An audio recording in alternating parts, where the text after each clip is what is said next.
Welcome again in next part of financial derivatives.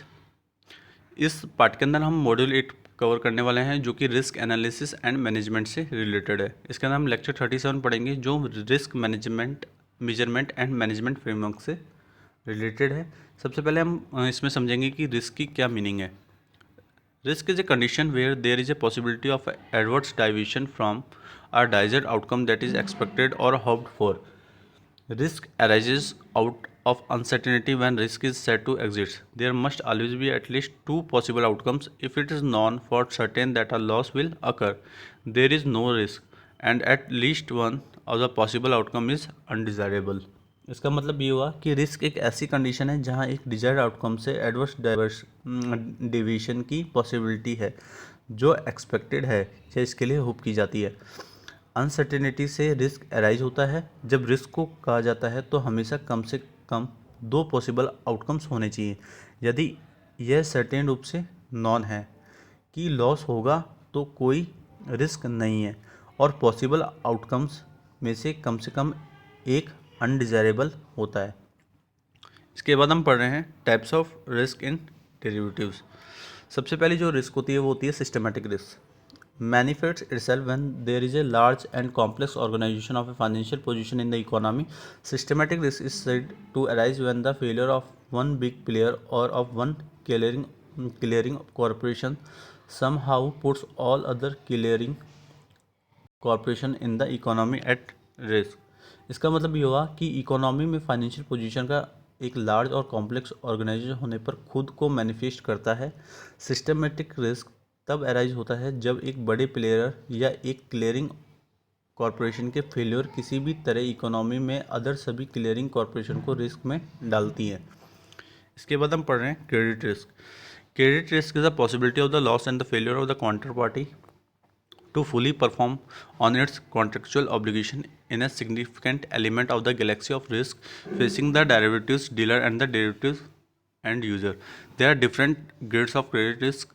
The most obvious one is the risk of default. Default means that the counterparty to which one is exposed with cease to make payments and on obligation to which it has entered because it is unable to make such payments.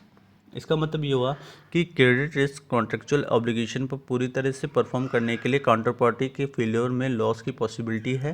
Derivative dealer और derivative and user का सामना करने वाले risk की Galaxy का एक significant element है। Credit risk के डिफरेंट ग्रेड होते हैं। सबसे ऑब्वियस एक डिफ़ॉल्ट रिस्क है।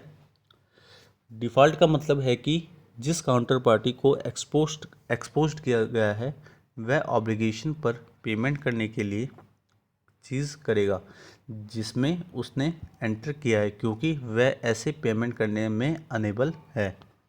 इसके बाद हम पढ़ रहे हैं market risk. Market risk is the possibility that the value of one or of balance sheet position will adversely change before the position can be liquidated or offset with other options. For banks the value of these position में change because of change in domestic interest rate risk और foreign exchange rate means foreign exchange rate risk। इसका मतलब ये हुआ कि market risk ये possibility है कि ऑन या ऑफ बैलेंस शीट पोजीशन का वैल्यू पोजीशन के लिक्विडिटी होने या अदर पोजीशन के साथ ऑफसेट होने से पहले एडवर्सली चेंज हो सकता है। बैंकों के लिए डोमेस्टिक इंटरेस्ट रेट रिस्क या फॉरेन एक्सचेंज रेट रिस्क में चेंज के कारण इन पोजीशंस का वैल्यू चेंज हो सकता है। इसके बाद हम पढ़ रहे हैं operational risk. Operational risk is the possibility that losses में occur because of inadequate system and controls human error or mismanagement. Operational risk possibility है कि इनएडुकेट सिस्टम और कंट्रोल्स ह्यूमन एरर या मिसमैनेजमेंट के कारण लॉस हो सकता है। Legal risk is the possibility of loss that arises when a contract cannot be enforced, for example because of poor documentation, insufficient capacity or authority of the counterparty, or enforceability of the contract in a bankruptcy or insolvency proceedings। इसका मतलब ये हुआ कि legal risk loss की possibility है जो तब arise होती है जब कोई कॉन्ट्रैक्ट इन्फोर्स नहीं किया जा सकता। For example poor documentation, counter party की इनसफिशिएंट कैपेसिटी या अथॉरिटी या बैंकरप्टी या इंसॉल्वेंसी होने की कंडीशन में कॉन्ट्रैक्ट की इन्फोर्सिबिलिटी के कारण ये लीगल रिस्क ऑब्टेन होती है। Liquidity risk has two both types. जो लिक्विडिटी रिस्क होती है वो दो तरीके की होती है, मार्केट लिक्विडिटी रिस्क और फंडिंग रिस्क। इसके बाद हम पढ़ रहे हैं ऑपरेटिंग और बिजनेस रिस्क।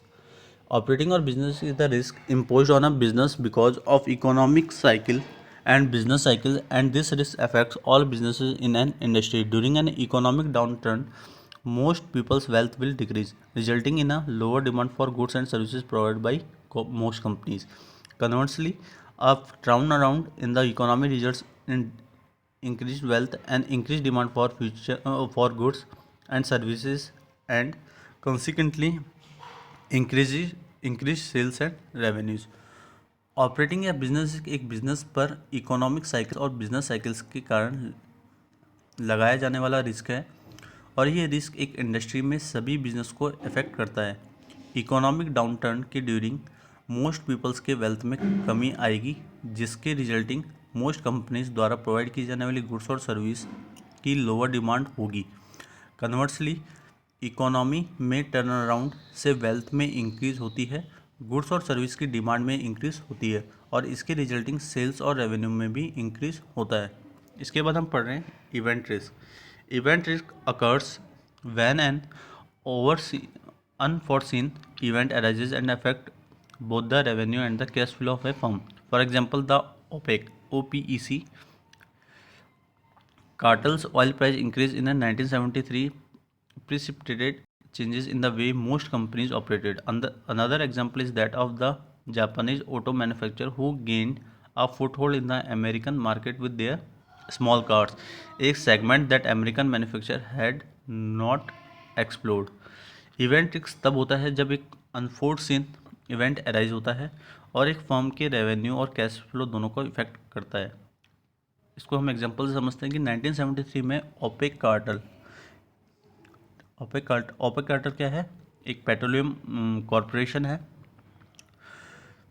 ओपेक कार्टेल के ऑयल की प्राइस में इंक्रीज होने से मोस्ट ऑफ कंपनीज के ऑपरेशन करने के प्रिसिपिटेट में चेंजेस आता है।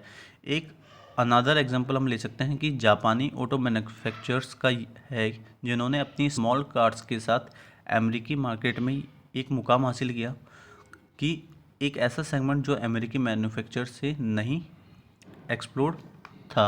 मतलब कि जापानीज़ ने अपने मार्केट के अंदर स्मॉल कार का जब इंट्रोडक्शन दिया था, मीन्स उसको इंट्रोड्यूस किया था, तब अमेरिकी मैन्युफैक्चरर्स को इस पर बहुत ज़्यादा माइंड लगाने की वो थी रिक्वायरमेंट कि जापानीज़ ने इस टेक्नोलॉजी का किस तरीके से यूज़ किया। तो उस कंडीशन में इवेंट रिस्क क्या हुई थी? ऑब्टेन हुई थी। Price risk is a major risk faced by businesses, and it refers to the risk of price changes in inputs and outputs that have an impact on a business cash flow. Cash flow can be affected by price risk business द्वारा सामना किया जाने वाला एक major risk है, और ये input और आउटपुट के प्राइस चेंजेस के रिस्क को रेफर करता है, जिसका बिजनेस के कैश फ्लो पर इम्पैक्ट पड़ता है। अब हम लोग पढ़ रहे हैं कि जो प्राइस जो कैश फ्लो है वो किस किस तरीके से इफेक्ट होता है। तो पहला है हमारा interest rate risk. It is the risk variability in value borne by an interest bearing assets such as loan or a bond due to the variability of interest rate. In general, as rate rise, the price of a fixed rate bond will fall, and vice versa. Interest rate risk is commonly measured by the bond duration. इसका मतलब ये हुआ कि ये interest rate की variability के कारण interest bearing करने वाली एसेट्स जैसे लोन या बॉन्ड द्वारा वेरिएबिलिटी किया जाने वाला रिस्क वैल्यू में वेरिएबिलिटी है। जनरल तौर पर जैसे कि रेट्स बढ़ती है, एक फिक्स्ड रेट बॉन्ड की प्राइस गिर जाएगी, और इसके vice versa interest rate risk आमतौर पर बॉन्ड की ड्यूरेशन द्वारा मेजर किया जाता है। इसके बाद हम पढ़ रहे हैं asset liability management is a common name for the complete set of techniques used to manage risk within a general enterprise risk management framework. इसका मतलब ये हुआ कि एसेट लायबिलिटी मैनेजमेंट एक general enterprise risk management framework के भीतर risk का management करने के लिए यूज़ की जाने वाली टेक्निक की कंप्लीट सेट का एक कॉमन नेम है। इसके बाद हम पढ़ रहे हैं mitigating interest rate risk. Number 1 is interest rate risk can be हैज using fixed income instruments of interest rate swaps. इसका मतलब ये हुआ कि इंटरेस्ट रेट स्वैप के फिक्स इनकम इंस्ट्रूमेंट का यूज़ करके इंटरेस्ट रेट रिस्क को हेज किया जा सकता है। सेकेंड है interest rate risk can be reduced by buying bonds with shorter duration or by entering into a fixed for floating interest rate swap. Interest rate swap के risk को shorter duration के साथ bond buying या floating interest rate swap में enter करके reduce किया जा सकता है। इसके बाद हम पढ़ रहे हैं market risk. Market risk it is a risk that the value of the portfolio either an investment portfolio or a trading portfolio will decrease due to the change in the value of the market risk factors. The 4 standard market risk factor are stock prices. इसका मतलब ये हुआ कि market risk ये वह risk है जो कि एक पोर्टफोलियो का वैल्यू एक इन्वेस्टमेंट पोर्टफोलियो या एक ट्रेडिंग पोर्टफोलियो मार्केट के रिस्क फैक्टर्स के वैल्यू में चेंज के कारण डिक्रीज हो जाएगा। 4 standard market risk factor stock price हैं। उसके अंदर हम पढ़ रहे हैं कि एसोसिएटेड मार्केट रिस्क कौन कौन सी होती है। Number 1 is equity risk. It is the risk that one's investment will depreciate because of stock market dynamics causing one to lose money. इसका मतलब ये हुआ ये रिस्क है कि शेयर मार्केट की डायनामिक्स के कारण किसी का इन्वेस्टमेंट कम हो जाएगा जिससे किसी की मनी की कमी होगी।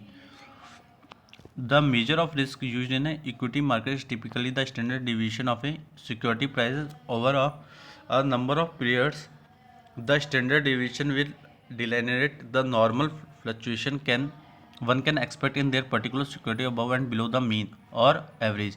However, since most investors could not consider fluctuation above the average return as risk, some economists prefer other means of measuring it. इसका मतलब ये हुआ कि इक्विटी मार्केट में यूज़ किए जाने वाले रिस्क का मेजर आमतौर पर कई पीरियड्स में सिक्योरिटी की प्राइस का स्टैंडर्ड डिवीजन है। स्टैंडर्ड डिवीजन नॉर्मल फ्लक्चुएशन को सॉल्व कर देगा जो उस पर्टिकुलर सिक्योरिटी में एवरेज से ऊपर या नीचे या एवरेज से एक्सपेक्ट कर सकता है। हालांकि मोस्ट इन्वेस्टर एवरेज रिस्क से ऊपर के फ्लक्चुएशन को रिस्क नहीं मानते, इसलिए कुछ इकोनॉमिस्ट इस मेजर के अदर मीन्स को प्रीफर देते हैं। सेकेंड है currency risk. It is a form of risk that arises from the changing in price of one currency against another whenever investors or companies have assets or business corporation are not hedged।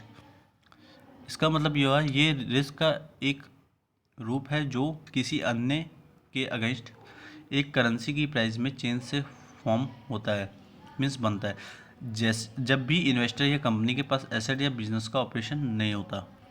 इसके अंदर जो पहली risk होती है वो होती है transaction risk. It is the risk that exchange rate will change unfavorably over time. It can be hedged against using forward currency contracts. ये रिस्क है कि टाइम के साथ एक्सचेंज रेट अनफेवरेबली से चेंज हो जाएगी। यह फॉरवर्ड करेंसी कॉन्ट्रैक्ट का यूज़ करने के अगेंस्ट हेज किया जा सकता है। Translation risk. It is accounting risk proportional to the amount of assets held in foreign currency. Changes in the exchange rate over time will render a report inaccurate and so assets are usually balanced by borrowing in that currency. ये एक transaction risk है जो foreign currencies में रखी गई assets के amount के proportion में है। टाइम के साथ एक्सचेंज रेट में चेंजेस एक रिपोर्ट को गलत करार देगा और इसलिए एसेट्स आमतौर पर उस करेंसी में बोरोइंग द्वारा बैलेंस्ड होती है। The exchange risk associated with a foreign denominated instrument in a key element in foreign investment. This risk flows from differential monetary policy and growth in real productivity which results in differential inflation rate. Foreign denominated से associated exchange risk foreign investment में एक key element है। ये risk differential monetary policy और real productivity में increase से flow होता है जिसके रिजल्ट differential inflation rates होती हैं। इसके बाद हम पढ़ रहे हैं commodity risk. It refers to the uncertainties of future market values and of the size of the future income caused by the fluctuation in the prices of commodities. These commodity may be grains, metals, gas, electricity etcetera. Example corn, copper, crude oil. ये एक future के market values की uncertainty है और future की income के size को refer करता है जो कमोडिटीज की प्राइस में फ्लक्चुएशन के कारण होता है।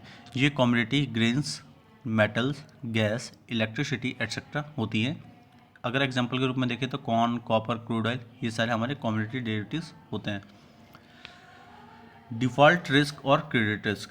Many business provides credit to customers who are considered credit worthy and conform to the standard set of the company. However, the credit standing of a customer may change after the credit is granted, and this may prevent even a very good credit worthy customer from paying the due amount. This is particularly true for banks that grant credit to a number of customers. The unpredictability of the credit worthiness of customers causes credit risk. Many credit derivatives have been introduced to reduce credit risk. कई business उन outcomes को loan provide करते हैं जिन्हें credit वर्ती माना जाता है और कंपनी द्वारा कन्फर्म स्टैंडर्ड्स के अकॉर्डिंग होते हैं। हालांकि क्रेडिट दिए जाने के बाद किसी कस्टमर्स की क्रेडिट स्टैंडिंग बदल सकती है और ये बहुत अच्छे क्रेडिट कस्टमर को ड्यू अमाउंट का पेमेंट करने से रोक सकता है। ये बैंकों के लिए विशेष रूप से सच है जो कई कस्टमर्स को क्रेडिट देते हैं। कस्टमर्स की क्रेडिट योग्यता की अनप्रेडिक्टेबिलिटी क्रेडिट रिस्क के कारण बनती है। Credit risk is the risk of default or change in the credit quality of insurers of securities to whom a company has an exposure. More precisely, default risk is the risk of loss due to a counterparty defaulting on a contract. Traditionally, this applies to bonds where debt holders are concerned that the counterparty might default. Rating migration risk is the risk resulting from change in future default probabilities. For the modeling of credit risk, the following elements are therefore critical. Credit risk defaulters के issuers की credit quality में default या change का risk होता है जिनके पास company का risk होता है।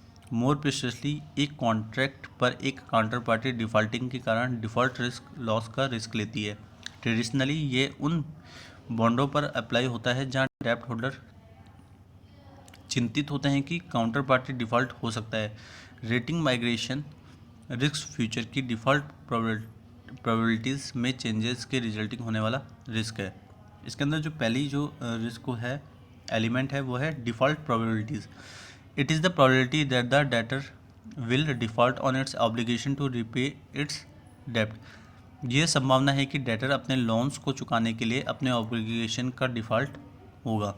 Recovery rate, it is the proportion of डेब्ट पर value that the creditor would receive on A defaulted creditor. ये लोन के पर वैल्यू का प्रोपोर्शन है जो क्रेडिटर को डिफ़ॉल्टेड क्रेडिट पर मिलेगा। थर्ड है transition probabilities, it is the probability of moving from one credit quality to another within a given time horizon. ये एक गिवन टाइम हॉरिजन के विद इन एक क्रेडिट क्वालिटी से दूसरे में जाने की प्रोबेबिलिटी है। इसके बाद हम पढ़ रहे हैं लिक्विडिटी रिस्क।